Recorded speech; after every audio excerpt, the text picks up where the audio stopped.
everything.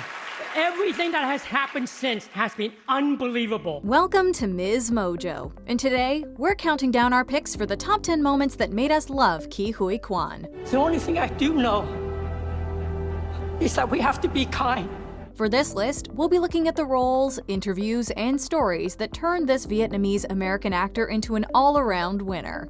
What's your favorite Ke Huy Quan moment? Let us know in the comments. Number 10. How Crazy Rich Asians brought him back. Contrary to what some assume, Ke Huy Quan never left Hollywood. One of the most beautiful aspects for me of this movie is this opportunity that has been given to a talent to resume, not come back, but to resume their work. As he grew older, though, Quan struggled to find parts for Asian actors in the US. He thus decided to shift his focus to the production side of cinema. So I decided to step away from acting, went to film school, and I was content for many years working behind the camera. Although Quan was content working behind the scenes for years, his inner acting bug was awakened when Crazy Rich Asians achieved critical acclaim and massive financial success. When I saw the entire cast made up of Asian actors, and I go, wow, I wish I was up there with them. Seriously. With Asian representation on the rise, Quan decided to get a talent agent and re-enter the acting game. Finding Ohana, a spiritual successor to the Goonies, marked Quan's first film appearance in almost 2 decades. However, it was another film ironically starring a Crazy Rich Asians cast member that propelled Quan's acting return to another level. Number 9. Getting the fanny pack look down. The Kelly Clarkson Show. Quan took several risks with his performance in Everything Everywhere All at Once. For starters, very few people in the multiverse can wear a fanny pack while still looking respectable. Quan not only pulled off the look, but he made fanny packs appear surprisingly deadly. In addition to training for weeks with the film crew, Quan brought the fanny pack home to practice with it. He'd be swinging the lengthy fanny pack around while watching television standing up. So I trained for weeks with our action team. Wow. In fact, I even brought the fanny pack home and trained. Quan's wife, Echo, was one of his main inspirations for getting back into acting. As Quan started knocking over glasses, lamps, and other household items with the fanny pack, though, Echo said, quote, "Honey, can you please go practice in the backyard?" Fanny packs, who knew? The thing is, my wife wasn't too happy because I was constantly breaking things. Oh my gosh. Yeah. Number 8. Still being here with Brendan Fraser, Encino Man. In one of his last film appearances before taking an acting hiatus, Quan played Computer Club President Kim in Encino Man. We took a vote, and the Computer Club feels your presence will be a valuable asset to our organization. Computer club, computer club, computer club. The 1992 comedy starred one of Quan's fellow Goonies, Sean Astin. However, the film is best remembered for cementing Brendan Fraser's leading man status.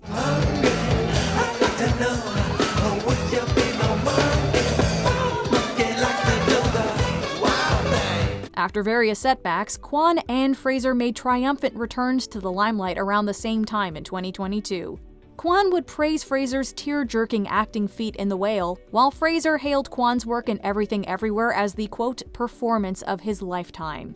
Upon returning for a Hollywood Reporter roundtable, Fraser and Quan celebrated still being around for almost 3 decades. We worked together on a movie called Encino Man in 91. Wow. Yeah. Wow. We're still here. The two had another Encino Man reunion at the Critics' Choice Awards where they both won prizes, hugging it out.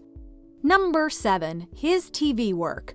Quan made multiple memorable small-screen appearances during his youth. Together We Stand, or Nothing Is Easy, as it was retitled after Elliot Gould's character died 6 episodes in, only lasted a season. Older sisters are not the greatest. Kid brothers are sometimes okay, but a new baby? Hey, that's me. I'm the new baby. Well, there's not what you'd call a family resemblance. Wait until you see the rest of the family. Quan was singled out as a bright spot, though, winning a Young Artist Award. An older Quan joined the final 2 seasons of Head of the Class as transfer student Jasper Kwong. Basically, what you're called depends largely on who's doing the talking, because hypocrisy is the Vaseline of political intercourse. Quan appeared on a Tales from the Crypt episode and landed a main role in the Taiwan series The Big Eunuch and the Little Carpenter before stepping away from acting. Now, with a role in Loki Season 2 and a Disney Plus series based on the American-born Chinese graphic novel, Quan is crushing the TV scene more than ever. Who wants to be what we are, which is our own version of American? Dude, welcome to rockstar status. This is pretty cool. And we're adding a lot of characters that you would recognize if you watch Chinese movies. Number 6. His unsung behind-the-scenes work. In addition to possessing sharp comedic timing, Quan has demonstrated his martial arts skills in films like 1991's Breathing Fire. Quan brought these gifts to the table when he transitioned from acting to film production. Upon graduating from the University of Southern California, he teamed up with revered Hong Kong filmmaker Ke Huy Quan to choreograph the action in a little superhero movie called X-Men.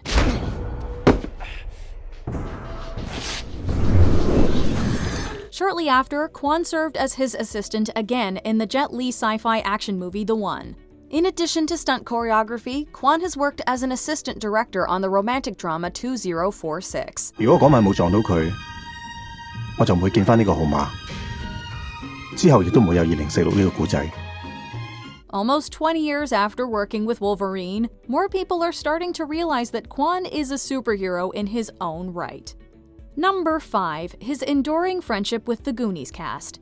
On-screen friendships don't always translate to real-life friendships. Even when they do, they don't always last for decades. Yet Quan has remained good friends with his Goonies co-stars, particularly Chunk himself, Jeff Cohen. Mikey, come on, our parents are worried. It's dinner time. You can tell from documented footage that Quan and Cohen had a great rapport beyond the set. Although Cohen phased out of acting, he still works as an entertainment lawyer. It's only fitting that Cohen helped secure the deal for Quan to star in Everything Everywhere. I did a movie with Jeff Cohen, who was in the Goonies with me. He's Chunk. So he's all grown now, and he's an entertainment lawyer, so he's my entertainment lawyer. At the 2022 Unforgettable Gala, Cohen and Sean Astin presented an award to Quan while also sharing some fun anecdotes. Quan has taken part in a few Goonies reunions as well, most notably one moderated by Josh Gad. I would really love to discuss the differences in playing Data in Goonies versus Short Round in Indiana Jones, but unfortunately, I got to jump on an Indiana Jones Zoom thing with Harrison Ford. Now, if only we could get that sequel.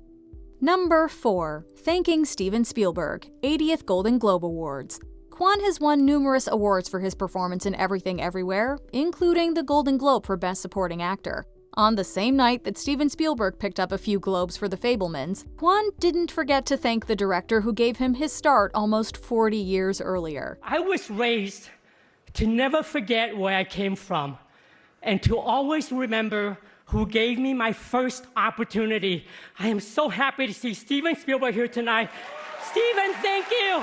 Spielberg was as ecstatic as anyone else in the room, giving Quan a standing ovation after his speech. For a period, Quan thought he might have peaked working with Spielberg back in the day. The Daniels would remember that kid from those classic Spielberg movies, though, giving Quan his most celebrated role yet. Thankfully, more than 30 years later, two guys thought of me.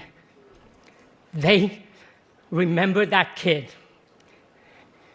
and they gave me an opportunity to try again. Quan and Spielberg shared a heartwarming embrace at the ceremony where the idea of a Short Round spin-off was floated around.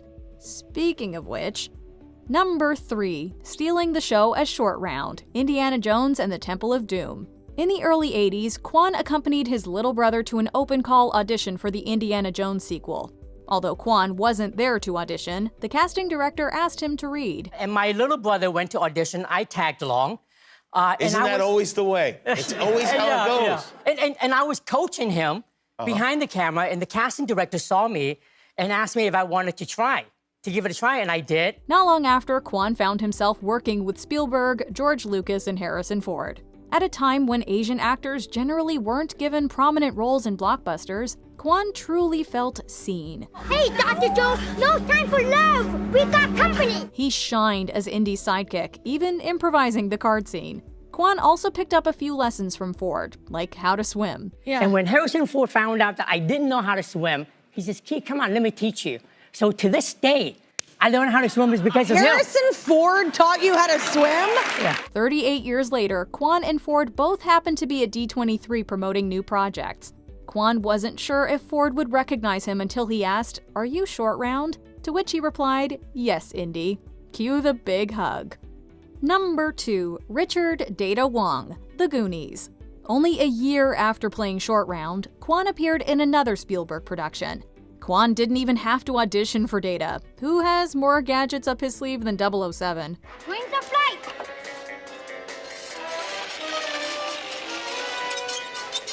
Oh! Screen door! Mikey! The screen door! Granted, Data's inventions didn't always work, but there wasn't a kid growing up who didn't want a suction cup belt, pinchers of peril, or a pair of slick shoes. I got a great idea, you guys! Slick shoes! Slick shoes? Are you crazy? Data! Data had even more gizmos in the film's deleted scenes, which are a treasure trove in their own right. Data's confrontation with an octopus in particular might be one of the most popular movie moments ever left on the cutting room floor. Yet, it's still referenced in the film. Although Quan didn't keep any of Data's booty traps, he still has the character's iconic jacket. You know, had I known, I would have kept everything, but I did keep the Data jacket, which is one of the coolest jackets. Which is the best part. Yes, yeah. Before we continue, be sure to subscribe to our channel and ring the bell to get notified about our latest videos. You have the option to be notified for occasional videos or all of them. If you're on your phone, make sure you go into your settings and switch on notifications. Number 1. His grand return. Everything Everywhere All at Once. Universes aligned as Quan decided to revisit acting just as the Daniels were having a hard time filling the role of Waymond Wong. 哇，这个电梯好快哦。 The directors had been wondering what happened to the Short Round actor, soon finding that he was perfect for the role. Perhaps we should say roles, as Quan plays multiple incarnations of Waymond, shifting from humble laundromat owner to fanny pack swinging badass in a snap.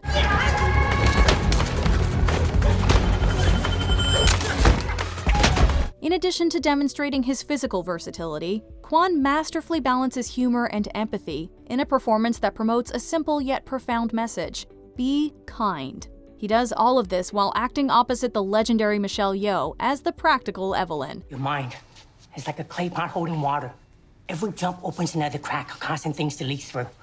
With training, you will learn to reseal these cracks. The character has taken Quan to many unexpected places, including the Academy Awards. Do you agree with our picks? Check out this other recent clip from MsMojo. And be sure to subscribe and ring the bell to be notified about our latest videos.